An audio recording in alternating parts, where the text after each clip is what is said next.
அடுத்து வரும் நிகழ்ச்சியானது ஜாய்ஸ் மேயர் ஊழியங்களின் நண்பர்கள் மற்றும் பங்காளர்களால் தாங்கப்படுகிறது.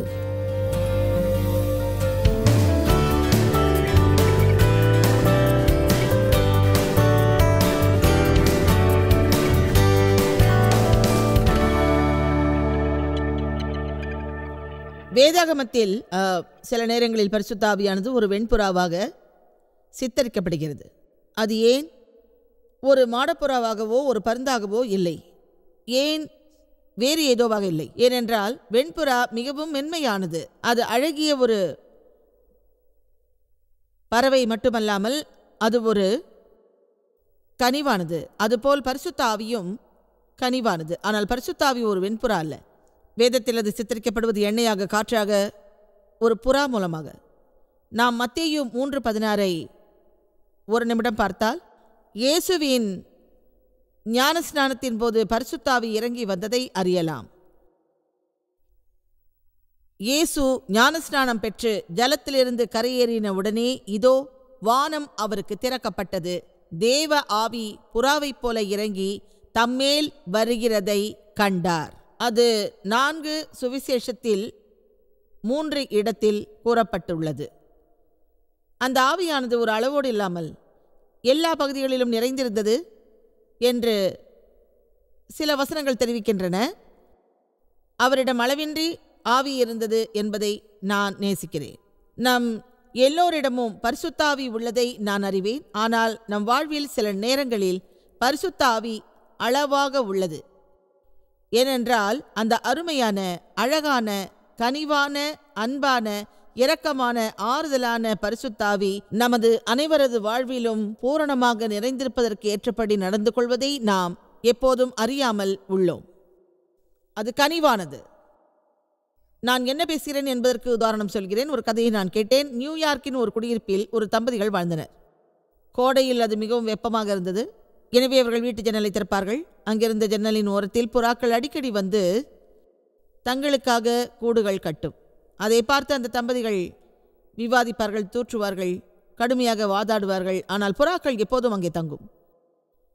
ஒரு முறை ஒரு வெண்புறா அங்கே அடிக்கடி வருவதை இருவரும் பார்த்தார்கள். அது பற்றி விவாதித்தார்கள். பிறகு அந்த புறா அந்த இடத்தை விட்டு பறந்து சென்றது. நீங்கள் விரும்பினால் ஒரு பறவை மதத்தில் இருக்கலாம்.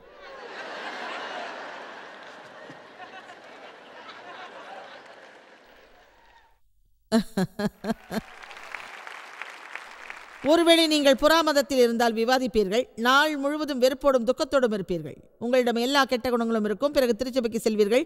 எல்லா நேரமும் ஒரு புறா போல இருக்க விரும்புவீர்கள். மாடப்புறாக்கள் எங்கும் தங்கும். ஆனால் வெண்புறாக்கள் ஒரு அமைதியான, அருமையான சூழலில் மட்டுமே தங்கும். நீங்கள் குழப்பமாக இருந்தால் தேவனிடமிருந்து கேட்பது கடினம். அதனால் பரிசுத்த ஆவி உங்களை வழிநடத்துவதும் கடினமாகும். நாம் நம்மை பற்றியே நினைக்கிறோம், மாம்சத்தின்படி உள்ளோம். இங்கே என்ன நடக்கிறது என்றே நமக்கு தெரியாது. ஏற்கனவே ஒரு விஷயத்தில் நாம் முட்டாள்தனமாக இருந்துள்ளோம். தொடர்ந்து அதையே செய்கிறோம். ஏனென்றால் தேவன் நம்மிடம் பேசுவதற்கு வசதியாக நாம் அமைதியாக இருக்க மாட்டோம். நான் சொல்வதை கேளுங்கள். பரிசுத்த ஆவி எல்லா நேரமும் வசதியாக இருக்கும்படியான ஒரு சூழ்நிலையை நமது வாழ்விலும் நமது இல்லத்திலும் நாம் தான் உருவாக்க வேண்டும் என்று சொல்கிறேன். அதை மீண்டும் சொல்லப் போகிறேன், ஏனென்றால் அது முக்கியமானது. நாம் எல்லோரும் நமக்காக அதை அவசியம் செய்ய வேண்டும். நமது இல்லங்களில் ஒரு நல்ல சூழ்நிலையை நாம் தான் உருவாக்க வேண்டும். நம்மால் முடிந்தவரை நமது வேலைகளிலும், தொடர்புகளிலும், நட்புகளிலும் அதை நாம் தான் உருவாக்க வேண்டும். சமாதானத்தோடு கூடிய, அன்பான, அமைதியான, மாற்றமில்லாத ஒரு சூழ்நிலையை நாம் உருவாக்க வேண்டும். அது பரிசுத்த ஆவியானது முழுமையாக கிரியை செய்வதற்கு வசதியாக இருக்க வேண்டும். அது நம்மால் முடியும். தாயை பற்றி இந்த காலை வேளையில் ஒரு அருமையான விஷயத்தை சொல்கிறேன். தாய் மறைந்து விட்டால் அவள் இல்லமும் மறைந்துவிடும். அதனால் ஆண்களுக்கு பொறுப்பில்லை என்று நான் சொல்ல மாட்டேன். அவர்களுக்கும் பொறுப்புண்டு. ஆண்கள் தங்கள் இல்லத்தில் சமாதான தூதுவராக இருக்க வேண்டும். ஆனால் சில நேரங்களில் சமாதான சிந்தனையோடு பெண்கள் தங்கள் வீட்டில் இருக்க மாட்டார்கள். எனவே தினமும் காலையில் நீங்கள் எழுந்தவுடன் உங்கள் கால்கள் பூமியில் படுவதற்கு முன் தேவனிடம் பேசுவதற்கு ஒரு சிறிய நேரத்தை ஒதுக்குங்கள். அதற்காக உங்களை ஊக்கப்படுத்துகிறேன். ஒரு விஷயத்தை உங்களிடம் சொல்கிறேன், அவர் உங்களிடம் இல்லாவிட்டால் நீங்கள் தவறாக செயல்படுவீர்கள். நான் தவறாக செயல்படுவேன், எனவே அதை நான் செய்ய மாட்டேன். நான் எழுந்தவுடன் என் இல்லத்தில் நான் உருவாக்கும் ஒரு சூழ்நிலையில் என் பிள்ளைகள் நல்லபடியாக வளர வேண்டும். இப்போது என் இல்லம் என்னுடையதல்ல, ஆனால் என் பிள்ளைகளுக்கு என்ன செய்ய வேண்டும் என்று எனக்கு தெரியும். என் கணவரோடு நான் இணங்கி இருப்பேன். நாங்கள் சமாதானமாக இருக்கவும் கிறிஸ்துவை மகத்தான வழியில் பிரதிபலிக்கவும் விரும்புகிறேன். யாரிடமும் எல்லா நேரமும் வெறுப்போடும் விவாதத்தோடும் சமாதானத்தை இழந்திருக்க நான் விரும்பவில்லை. என் வாழ்வில் பரிசுத்தாவியின் பிரசன்னம் இருக்க வேண்டும். ஏதோ ஒரு காரணத்துக்காக சிலரோடு நான் இணக்கமாக இருக்க விரும்பாவிட்டால் அதை நான் சரி செய்வேன். அதன் மூலம் பரிசுத்தாவியின் முழு பிரசன்னமும் எனக்கு இருக்கும். ஏனென்றால் அவரின்றி நாம் எதுவும் செய்ய முடியாது.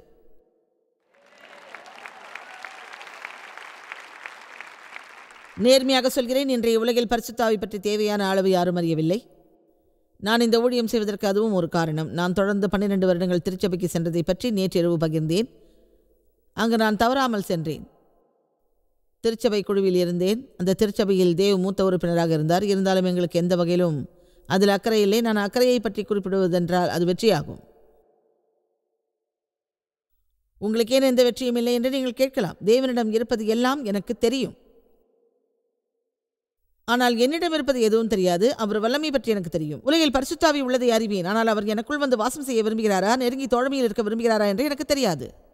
எனக்கு ஒரு ஆபத்து இருந்த போது தேவனை அழைத்தேன், ஆனால் நான் ஆபத்தில் உள்ளேன் என்பதை அதுவரை நான் உணரவில்லை.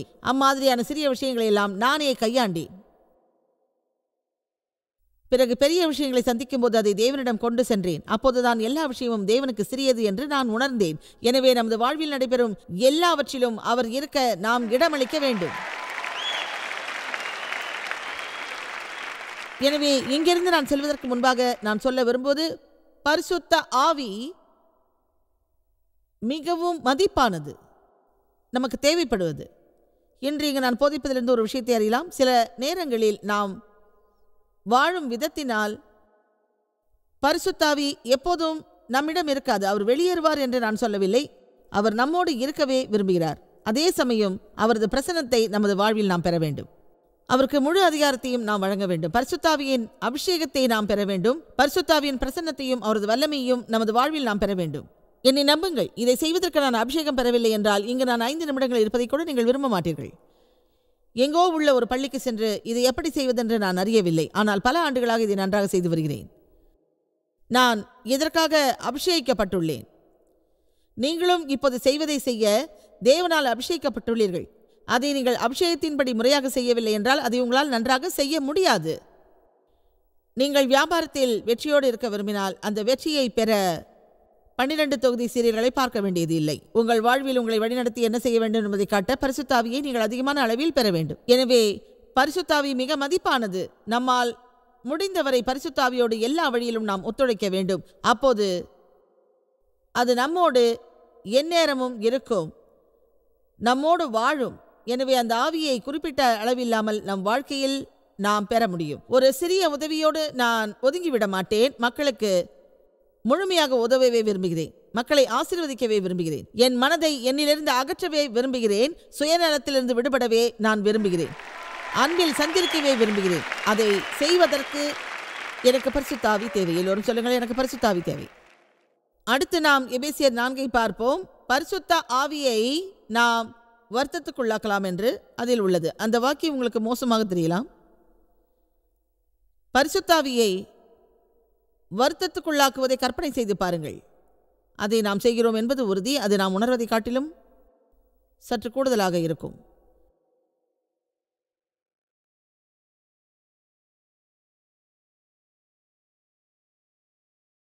எபேசியர் அதிகாரம் 4 வசனம் 30.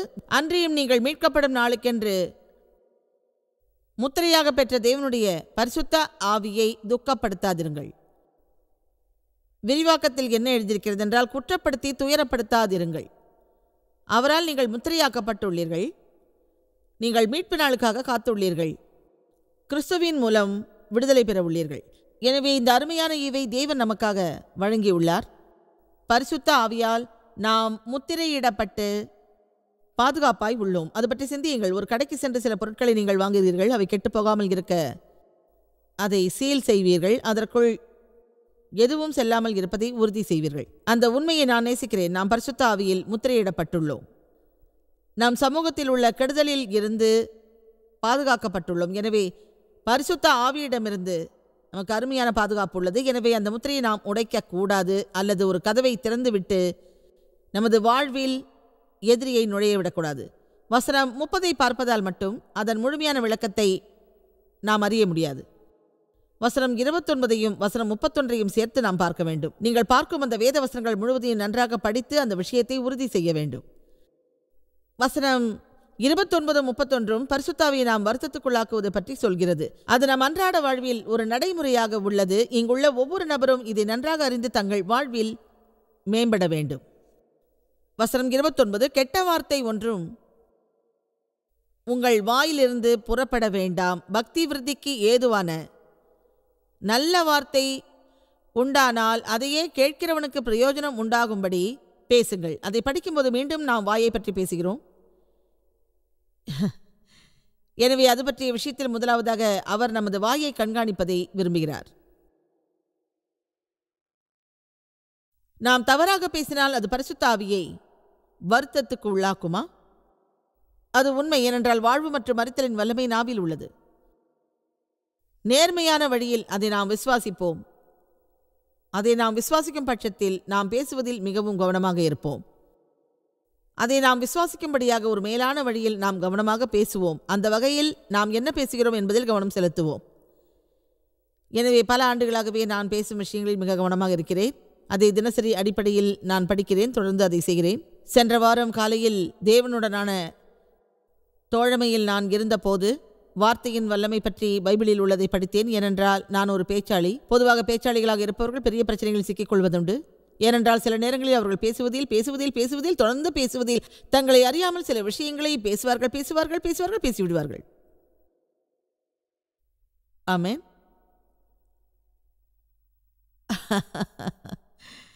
எனவே வார்த்தைகள் மிக முக்கியமானதாகும். வார்த்தைகள் வல்லமையின் பெட்டிகளாகும். வார்த்தைகளின் வல்லமை பற்றி ஏராளமாக எழுதியுள்ளேன், ஏராளமாக போதித்துள்ளேன். நான் பேசுவது உங்களுக்கு புரியவில்லை என்றால் மீண்டும் சொல்கிறேன். பல ஆண்டுகள் நான் திருச்சபைக்கு சென்றேன், ஆனால் வார்த்தைகளின் வல்லமை எனக்கு புரியவில்லை. அவை கொஞ்சம் கூட புரியவில்லை. எனவே எல்லா நேரத்திலும் எப்பொழுதும் அதை அறிவதை நான் மிகவும் விரும்பினேன். ஆனால் தொடர்ந்து பரிசுத்த ஆவியை நான் வருத்தத்துக்குள்ளாக்கினேன். என் வாழ்வில் எதிரிக்கு கதவை திறந்து விட்டேன். அப்போது அது எனக்கு தெரியவில்லை. ஒருவேளை அதை பற்றி நீங்கள் அறிவதற்கு முன் அதை செய்திருக்கலாம். எனவே எல்லோரிடமும் நான் தொடர்ந்து தெரிவிக்கிறேன், உங்கள் வார்த்தை மிக வல்லமையானது. அது மட்டுமல்ல, வாழ்வு மற்றும் மரித்தலின் வல்லமை நாவில்தான் உள்ளது. அதில் ஈடுபடுபவர்கள் தங்கள் வாழ்விற்கான அல்லது மரித்தலுக்கான கனியை உண்பார்கள் என்பதே உண்மை. ஆமென். டிவியில் இந்நிகழ்ச்சியை பார்ப்பவர்களுக்காகவும் நான் பேசுகிறேன். உங்களை புறக்கணிப்பதாக நினைக்காதீர்கள். உங்கள் இல்லத்திலும் உங்கள் இருதயத்திலும் இப்போதே நான் பேசுகிறேன். இதை எனக்காக நான் பேசவில்லை, உங்களுக்காகவே பேசுகிறேன். அது உங்களுக்கானது. எனவே அவர் வழங்கியுள்ள அந்த அறிவுரை உற்சாகமானது. நீங்கள் பேசுவதில் கவனம் தேவை. மேலும் சொல்கிறார், நீங்கள் ஒருவருக்கொருவர் பேசும்போது என்ற. எனவே நீங்கள் ஒருவருக்கொருவர் பேசும்போதும் கவனம் தேவை. அதை நீங்கள் சுவாரஸ்யமாக சொல்லலாம். அதாவது ஒரு பெரிய கூட்டத்தில் பேசும்போது பணிவாக பேசுவது போல் பேச வேண்டும். நாம் ஒருவருக்கொருவர் பேசுவதை விரும்புகிறோம், சரிதானே? அதே சமயம் நாம் பேசும் விஷயங்கள் மற்றவர்களுடைய ஆவிக்குரிய முன்னேற்றத்திற்கு ஏற்றதாகவும் நல்லதாகவும் பலனுள்ளதாகவும் இருக்க வேண்டும். மறுவார்த்தையில் சொன்னால், நாம் பிறரிடம் பேசுவதை அவர்கள் நல்லபடியாக உணர வேண்டும். அவர்கள் விரும்பும்படி பேசி அவர்களை ஊக்கப்படுத்த வேண்டும். அதில் சில திருத்தங்களும் செய்யலாம், ஆனால் அந்த திருத்தங்கள் சரியானபடி இருக்க வேண்டும். கடுமையாகவும் பெருமிதத்தோடும் அறியாமையோடும் இருக்கக்கூடாது. அது சரியான வழியில் இருக்க வேண்டும். அதை பிறர் வாழ்வில் சரி செய்வதற்கான அதிகாரம் நமக்கு இருக்க வேண்டும். ஆனால் அதை அதிகப்படியாக நாம் சரி செய்யக்கூடாது. அவர்கள் ஆவியை நாம் உடைக்கக்கூடாது. அப்படி நாம் செய்வதையும் பரிசுத்த ஆவியின் தலைமையில் செய்ய வேண்டும். நாம் பேசுவதில் பிறர் தங்களை பற்றி நல்லபடியாக உணர வேண்டும். நாம் ஒரு சில மக்களோடு பிறரை பற்றி பேசும் பொழுது அவர்களின் மதிப்பை பாதுகாப்பேன், ஆனால் அழிக்க மாட்டேன் என்ற உறுதி இருக்க வேண்டும். நமது வாழ்வு எப்படி மாறும் என்பதை பற்றி ஒரு நிமிடம் சிந்தித்து பார்ப்போம். நாம் கூறிய பல விஷயங்களில் சில விஷயங்கள் நன்றாக இருப்பதை பற்றி மேன்மையாக நாம் நினைப்போம். இதை பற்றிய முடிவை உங்களிடம் விட்டுவிட்டு மேலே பேசுகிறேன். பரிசுத்தாவியை துக்கப்படுத்தாதீர்கள், துக்கப்படுத்தி மேலும் சோகமாக்காதீர்கள். அவரால் நாம் முத்திரையாக்கப்பட்டுள்ளோம். வசனம் 31. சகலவிதமான கசப்பும் கோபமும் மூர்க்கமும் கூக்குரலும் தூஷணமும் மற்ற எந்த துர்க்குணமும் உங்களை விட்டு நீங்க கடவது. இந்த வசனம் சொல்வது என்னவென்றால், தீய சொல்லும் எதிர்ப்பும் தெய்வ நிந்தனையும் பகையும் தீய எண்ணமும் நீங்க கடவது என்று. எனவே இதை நாம் அறியும் பட்சத்தில் நடைமுறை விஷயங்களை பற்றி என்ன நினைப்பது? தேவனின் வார்த்தை நடைமுறையானது என்பதை நீங்கள் அறிவீர்கள். இது நமது தலையிலிருந்து தோன்றும் ஒரு எண்ணம் அல்ல. இங்கிருந்து நீங்கள் செல்லும்போது சிலர் உங்களிடம் கேட்கலாம், என்று ஜாய்ஸ் என்ன போதித்தார் என்று. குறைந்தபட்சம் இங்கே நீங்கள் கேட்டதை அவர்களிடம் சொல்லுங்கள். அதோடு அவர்கள் சென்று அதை தங்களுடைய வாழ்வில் பயன்படுத்தட்டும். எனவே நமக்கு ஒரு அற்புதமான ஈவு இருப்பதை நாம் அறிகிறோம். அதுதான் நம் வாழ்வில் உள்ள பரிசுத்த ஆவி. திருத்துவத்தில் 3வது நபர். தேவன் தாமே நம்மேல் வாழ்கிறார், நம்மோடு அல்ல, நமக்குள்ளாக வாழ்கிறார், தலைமை ஏற்கிறார், வழி நடத்துகிறார், நம்பிக்கை தருகிறார், கற்பிக்கிறார், உதவுகிறார், ஆறுதல் அளிக்கிறார், ஆலோசனை தருகிறார், தேவையானதை செய்கிறார். அவர் சொல்கிறார், இந்த ஈவை உன் வாழ்வில் எப்படி கையாள்வது என்பதில் கவனமாக இரு என்று. கவனமாக வாழுங்கள் என்று சொல்கிறார். அவரை கவலைப்படுத்தி துக்கப்படுத்தாதீர்கள். அதை எப்படி கையாள்வது என்று சொல்கிறேன். நீங்கள் சொல்வது மரித்தலை பற்றி தவறாக இருந்தால் அது பரிசுத்த ஆவியை துக்கப்படுத்தும். நீங்கள் கோபப்பட்டு வெறுப்போடு வருந்தாதீர்கள். மேலும் மன்னிக்காமையோடு இருக்காதீர்கள். விவாதித்து சண்டை போடாதீர்கள். உங்கள் இல்லத்தில் மூடிய கதவுகளுக்கு பின்னால் விவாதம் செய்து சண்டையிட்டு வெறுப்போடு கூட ஞாயிறு காலையில் திருச்சபைக்கு சென்றால் அது உண்மையிலேயே தேவனை திருப்திப்படுத்தாது. நாம் திருச்சபைக்கு செல்வது நல்லதுதான், ஆனால் தேவனை திருப்திப்படுத்துங்கள். ஒருவேளை திருச்சபையில் இருக்கும்போது நமக்கு உதவி கிடைக்கலாம். அதே சமயம் ஒரு விஷயத்தில் நாம் அலட்சியமாக இருக்க முடியாது. திருச்சபையில் ஞாயிறு காலையில் ஒரு விதமாக இருந்துவிட்டு மூடிய கதவுகளுக்கு பின்னால் வீட்டிலும் பிறகு வேலையிலும் சந்தையிலும் வேறு விதமாக நாம் இருக்கக்கூடாது.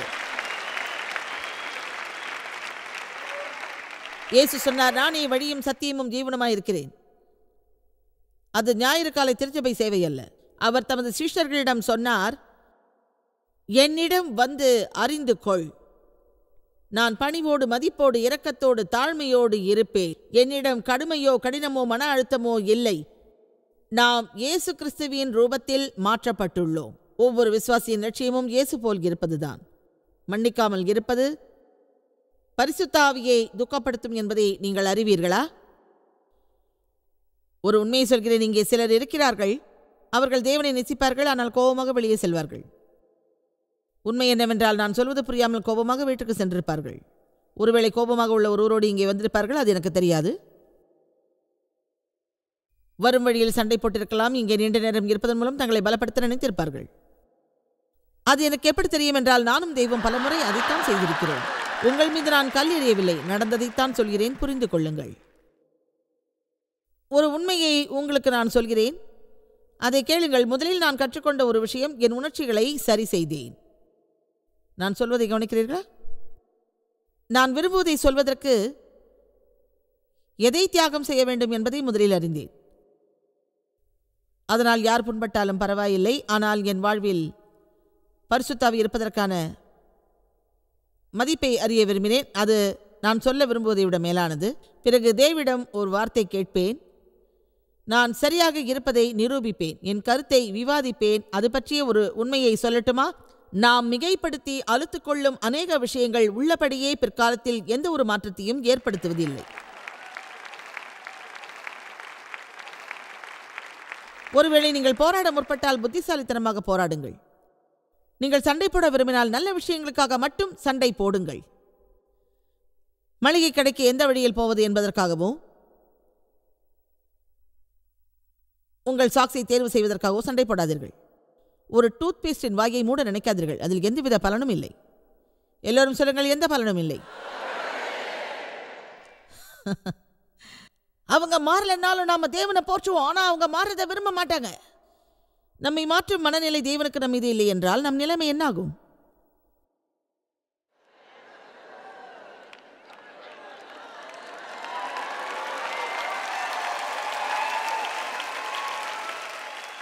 உங்க அம்மா தான் உங்களுக்கு உதவி இருப்பாங்க இல்லையா?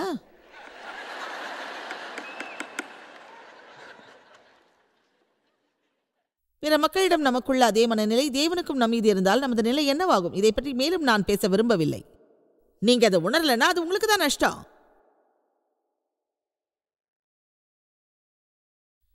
அது சீக்கிரம் நடக்கலைன்னா இங்கிருந்து நான் வெளியே போயிடுவேன். நான் சொல்றது புரியுதா? புரிஞ்சா சரி. நாம் ஏன் சிறிது துயரத்தோடு பொறுமையாக இருக்கக்கூடாது? நாம் ஏன் மக்கள் மாறுவார்கள் என்று விசுவாசிக்க கூடாது? நாம் அவர்களுக்காக விசுவாசத்தோடு ஜெபிப்போம். எல்லார் முன்பும் ஒரு நல்ல உதாரணமாக இருப்போம். அது சரிதானே? நாம் ஏன் வாயை மூடிக்கொண்டு அமைதியாக பிறருக்கு ஒரு நல்ல உதாரணமாக இருக்கக்கூடாது? நம்மால் யாரையாவது மாற்ற முடியுமா? அது ஒரு நல்ல உதாரணம் தானே. தெய்வம் நான் திருமணம் செய்த போது நான் இரவு பயங்கரமாக இருந்தேன். அதை நான் விரும்பவில்லை. நான் புண்பட்டேன். என் ஆத்மா காயப்பட்டது. நான் குழப்பமடைந்தேன். பிறரோடு எப்படி தொடர்பு கொள்வதென்று எனக்கு தெரியவில்லை. ஆனால் தேவ் ஒரு முதிர்ச்சியுள்ள விசுவாசி. முதிர்ச்சியுள்ள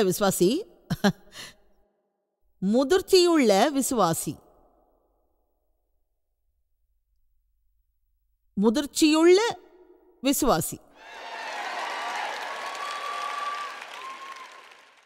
தான் ஜெபித்தபடியே தேவ் என் கரத்தை பிடித்தார். அவர் மணமுடிக்க விரும்பியதால் தனக்கு ஒரு நல்ல மனைவி வேண்டுமென்று அவர் தேவனிடம் ஜெபித்தார். அவர் சொன்னார், தேவனே, உதவி தேவைப்படும் ஒருவரை எனக்கு காட்டுவீர் என்று. அவர் கேட்டது அவருக்கு கிடைத்தது. உண்மை என்னவென்றால் தேவ் அதை கையாள தயாராக இருந்தார். தொடர்ந்து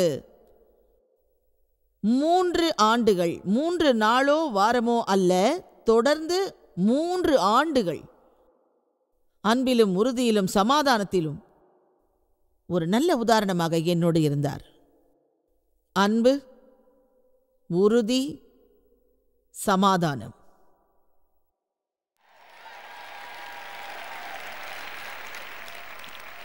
அது எனக்கு ஒரு புதிய அனுபவம். நான் ஒரு மோசமான சூழ்நிலையில் வளர்ந்தேன். உண்மையிலேயே அதுவரை சமாதானம் என்றால் என்ன என்பது எனக்கு தெரியாது. உங்களிடம் ஒரு உண்மையை சொல்கிறேன், அன்பு எப்படி இருக்கும் என்றும் எனக்கு தெரியாது. அதில் அனுபவம் இல்லாமல் இருக்கலாம். அது எப்படி இருக்கும் என்று யாராவது சொன்னாலும் சரியாக வராது. யாராவது அதை காட்ட வேண்டும். எவ்வளவு முக்கியம் என்று யாராவது காட்ட வேண்டும். விசுவாசிகள் என்ற முறையில் இந்த உலகில் நாம் அன்போடு இருக்க வேண்டும். அதை அறிய எல்லோரும் திருச்சபைக்கு செல்லுங்கள். அங்கு சென்றால்தான் அந்த அனுபவம் உங்களுக்கு கிடைக்கும் என்று நீங்கள் சொல்லக்கூடாது. இது ஒன்றும் தாமதமல்ல. என்னை பற்றி தெரிந்து கொள்வதற்கு தேவ் நீண்ட காலம் எடுத்துக்கொள்ளவில்லை. எனவேதான் நம்மை உப்பும் ஒளியும் என்று வேதம் சொல்கிறது. நம் வாழ்வில் நம்மிடம் உள்ளது பிறருக்கும் பயன்படுவதாக இருக்க வேண்டும். நான் மாறுவதை பற்றி தேவ் எதுவுமே பேசவில்லை. அதற்காக நான் தேவனுக்கு நன்றி சொல்கின்றேன். இன்னொரு விஷயமும் நான் சொல்கிறேன். தேவனுடைய வாழ்க்கையில் பரிசுத்த ஆவியின் வல்லமை இருந்தது. அதற்கு காரணம் தேவ் எனக்கு செய்ததை வேறு யாரும் செய்திருக்க முடியாது. பரிசுத்த ஆவியின் வல்லமை இல்லாவிட்டால் அது நிகழ்ந்திருக்காது. இந்த வார இறுதியில் உங்களிடம் நான் பேசியது நினைவிருக்கிறதா? பரிசுத்த ஆவியின் முழு வல்லமையும் உங்களுக்குள் இருக்கும். அது உங்கள் வாழ்வின் எல்லா பகுதியிலும் பெருக்கெடுக்கும். தேவனோடு உள்ள நெருங்கிய தோழமை மூலம் அதனை பாதுகாப்பதை நீங்கள் அறிய வேண்டும். அப்போது தேவன் உங்களை பயன்படுத்துவார் என்று நான் உறுதியாக சொல்கின்றேன். அவர் கடினமான இடங்களில் உங்களை வைத்தாலும் அங்கே இருங்கள். தேவ மகிழ்ச்சியாக இருந்ததைப் போல். என் குணத்தை அவர் விரும்பாமல் இருக்கலாம், ஆனால் அது அவர் மகிழ்ச்சியை பறிக்கவில்லை. அவரிடம் ஒரு நல்ல குணம் இருந்தது. நான் மகிழ்ச்சியாக உள்ளேன், நீயும் என்னோட மகிழ்ச்சியாக இரு. அப்படி இல்லாவிட்டால் நான் மகிழ்ச்சியாகவே இருப்பேன். நான் சொல்லும் விஷயத்தை கவனிங்கள். தேவனில் நீங்கள் முழுவதுமாக இருந்தால், பரிசுத்த ஆவியின் வல்லமை உங்கள் வாழ்வில் இருந்தால், உங்கள் சூழ்நிலையும் சரி, உங்களை சுற்றியிருக்கும் மக்களும் சரி, உங்கள் மகிழ்ச்சியை பறிக்க முடியாது. அது சரிதானே?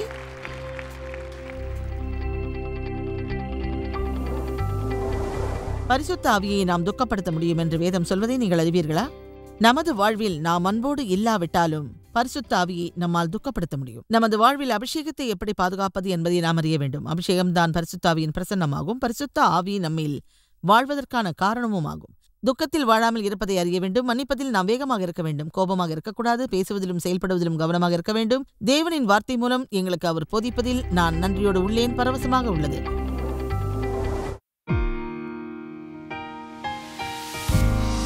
இந்த ஊழியத்தை உலகமெங்கும் சாத்தியமாக்கும் நண்பர்களுக்கும் பங்காளர்களுக்கும் எங்களது நன்றியையும் பாராட்டுகளையும் தெரிவிக்கிறோம். ஒன்றாய் இணைந்து நாம் பசி உழவுகளை போஷித்து உடைகளை கொடுத்து தேசங்களுக்கு சுவிசேஷத்தை சொல்லி வருகிறோம். எங்களை தொடர்பு கொண்டு www.jmumindia.org உங்கள் ஜெப தேவைகள் மற்றும் எங்களின் வெளியீடுகள் பற்றி அறிந்து ஜாய்ஸ் அவர்கள் நிகழ்ச்சிகளை அறிந்து எங்களோடு இணைந்து தேவ அன்பை உலகிற்கு பரவச் செய்யுங்கள். அடுத்து வரும் நிகழ்ச்சியானது ஜாய்ஸ் மேயர் ஊழியங்களின் நண்பர்கள் மற்றும் பங்காளர்களால் தாங்கப்படுகிறது.